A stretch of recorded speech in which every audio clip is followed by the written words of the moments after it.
Hey, what's going on, guys? Dr. Sean J. Harris here with Generational Wealth Academy, and I'm coming to you here this evening. I know you guys normally catch me in the morning times, but got some good information I want to send to you this information. But I want to talk to you about 5 different things as it relates to wealth building. You guys know my platform is Generational Wealth, and there's keys to building generational wealth. It's one thing just to build wealth in one generation, but the whole key thing is to be able to leave it and build it for subsequent generations. So one thing I want to talk to you guys about is being able to pay off bad debt. Now, a lot of people may or may not understand what good debt, bad debt really means. Bad debt is like consumer debt. We go and spend credit cards on purses, clothes, stuff like that that does not create revenue or income or cash flow for us.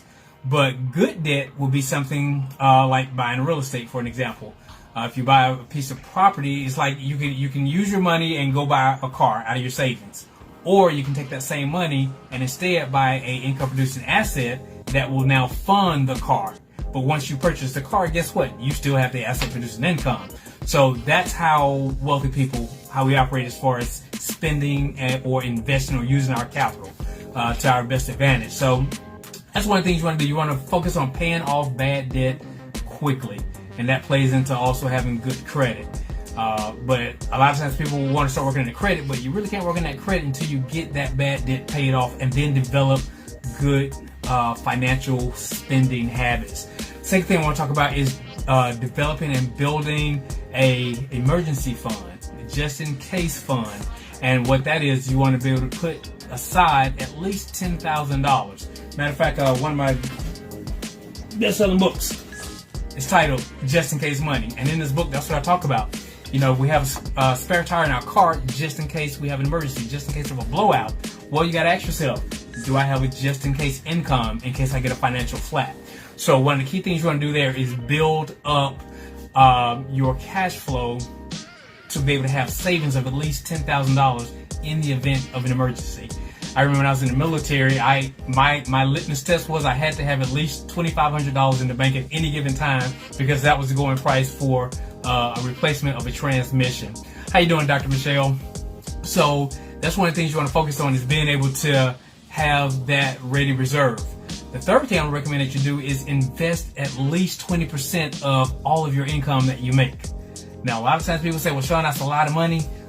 No, it's not. But it's what you're going to do with that money. See, if you have money sitting in the bank, it's really not doing anything for you. You're actually losing money by having it in the bank. So money is meant to be fluid. It's meant to be moving and working and continuously active. So by having your money work for you, that's when you start building up momentum in your cash flow.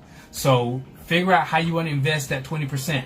But investing in things is going to give you a high yield return. Or return on your investment. So those are some of the things to focus on. Fourth thing is what you want to do is you want to be able to create and build multiple sources of income. Now, don't get confused here. A lot of times you hear people say get multiple streams of income, and you'll see people will go way in left field and say, hey, I make money selling hair. And then over here I sell cocoa butter. And then over here I walk dogs part-time. You want to keep all your sources in one vein as it relates to being able to create income. The companies that we run, they all operate kind of in the same vein. And let me give you an example. We got a couple real estate companies. We got a capital investment firm, aviation company, home healthcare company, commercial cleaning company. But they all work hand in hand because we hire one company to do services for other companies. So it stays in this revolving circle of cash flow. So that's what I mean when I say have multiple streams of income. But have multiple streams of income that are system driven. That's one of the key things that my family is working on right now is everything we do from here forward, it has to be system driven. Otherwise, I don't really take a look at investing in those projects if it's not going to be system driven. And the system allows you to be able to be duplicatable for one, but more importantly, when you build it right with the right foundation and structure, you don't have to be there. That's the whole point of having system driven businesses.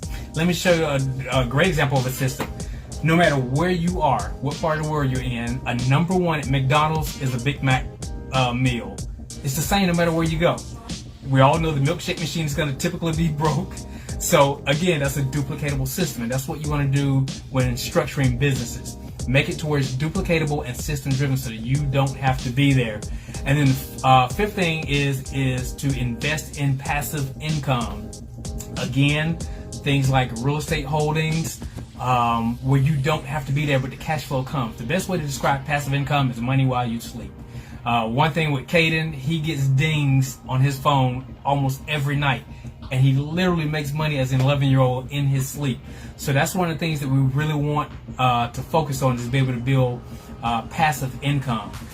So like one of the biggest projects I'm working on right now is I'm working on a huge project, but it's taking a little time, and I'm educating myself and learning so much before I do this because it's that big.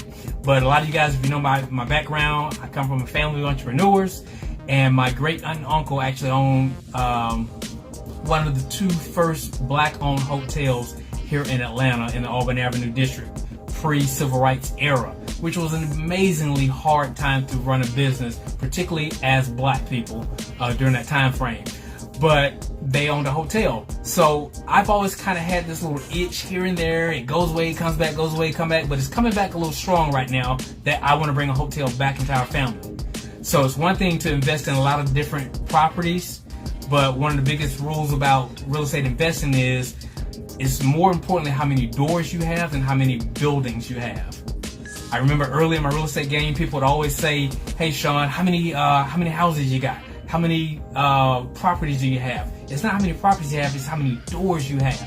You can have 50 houses all over the place, or you can have 50 doors, 100 doors all under one roof in a hotel or an apartment complex. So again, you got to elevate your thought process as it relates to what level of investing you want to do to create the passive income. So those are 5 things I just wanted to kind of share tonight that just kind of popped in my mind and on my heart this evening. That's one of the biggest things we really want to do, is we want to help all those who want to be helped to achieve the things in life that you want to do. How many doors do you have? I got quite a few, but not enough. I am working diligently on creating 200 doors within the next 24 to 36 months. So it's taking a lot of work, but my whole aim is to have as many doors under one roof right now. So that's where we are right now. So hopefully those 5 things added value to you. So guys, I forgot my count, but I think we're down to like 280 something days left in 2022 to achieve your 2022 goals. Time is running out. We're about to be in the Q2, second quarter, in just a couple weeks. So guys, really ramp up what it is you want to achieve in 2022, and we'll see you guys soon.